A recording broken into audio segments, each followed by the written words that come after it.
Le tapis rouge déroulé au président Rouhani, aussi bien à l'Élysée qu'au MEDEF, a été la marque de retrouvailles très économiques entre la France et l'Iran. Et pour cause. L'Iran, c'est d'abord un grand pays, puisqu'en termes de développement, c'est-à-dire de revenus par habitant, il fait jeu égal avec les émergents les plus avancés, le Mexique ou la Turquie par exemple, et qu'il devance nettement l'Égypte, le Brésil ou la Chine. En termes démographiques ensuite, avec une population qui avoisine les 80 millions d'habitants, ce qui en fait le deuxième le plus peuplé de la région derrière l'Égypte, 89 millions, et devant la Turquie, 78 millions. C'est aussi un pays jeune, 54% de la population a moins de 30 ans, mais qui a fait du contrôle des naissances une priorité, passant de plus de 6 enfants par femme au milieu des années 80 à 1,92 aujourd'hui. C'est moins qu'en France.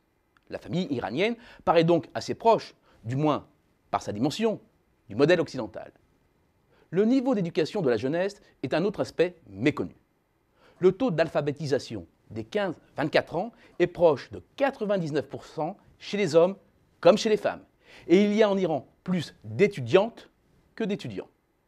Le système éducatif iranien a su développer des points forts dans les domaines de la mathématique, de l'informatique, de la médecine. C'est tout un symbole. La médaille Fields, l'équivalent du Nobel pour les travaux en mathématiques, décerné seulement tous les 4 ans, a distingué en 2014, pour la première fois de son histoire, une femme. Et elle est iranienne. L'Iran est ainsi un grand pays jeune, éduqué, avide de consommer. Ce potentiel ne peut qu'aiguiser les appétits des industriels occidentaux, car en dehors de sa richesse humaine, l'Iran est riche, riche de ses sous-sols.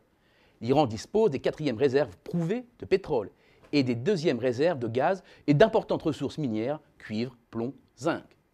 Le secteur pétrolier a certes décroché avec le durcissement des sanctions internationales à l'été 2012, mais leur levée devrait automatiquement déverrouiller ce secteur clé de l'économie qui représente la source essentielle d'entrée de devises et la clé de voûte des finances publiques. Le calcul est simple. L'Iran devrait produire 600 000 barils de plus par jour cette année et restaurer son niveau de production d'avant-embargo en 2017. Au cours de 30 $ le baril, cela fait sur 2 ans 17,5 milliards de dollars de recettes supplémentaires. Avec un excédent du compte courant qui représente autour de 7% du PIB en temps normal, Téhéran dispose donc d'un important coussin financier, d'autant plus confortable qu'à la suite du retrait des sanctions, le gouvernement pourra accéder à certains de ses avoirs gelés détenus à l'étranger qui sont estimés entre 50 et 150 milliards de dollars, la fourchette est large. Mais avec les investissements étrangers, cela donne les moyens financiers nécessaires pour remettre à niveau son appareil productif. Car c'est aussi méconnu, mais l'Iran dispose d'une réelle expérience en matière industrielle, notamment dans l'automobile. En dépit de sa mise en quarantaine, l'Iran se situe dans le top 20 mondial des producteurs de véhicules avec près d'1 million d'unités produites en 2014. C'est aussi le plus vaste marché de la région avec 1,1 million d'immatriculations. Les constructeurs français, notamment Peugeot, ne l'ignorent pas, eux, qui détenaient 40% du marché avant les sanctions. Le textile, c'est une tradition. L'agroalimentaire, notamment l'industrie sucrière, l'armement, sont également d'autres points forts. Mais attention, l'Iran n'est pas non plus un Eldorado.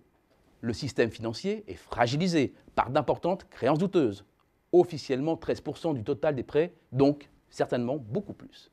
Les banques internationales sont méfiantes et le resteront tant que la position américaine ne sera pas plus claire.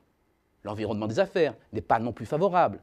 L'Iran est classé 130e sur 189 pays dans le classement Doing Business, sans ignorer évidemment la question des droits de l'homme dans ce pays où 700 personnes ont été condamnées à mort en 2014 selon Amnesty International. De quoi refroidir certains investisseurs, mais qui a comme antidote la stabilité du régime. Les lignes bougent et l'Iran a tout pour devenir l'un des pays émergents les plus dynamiques ces prochaines années.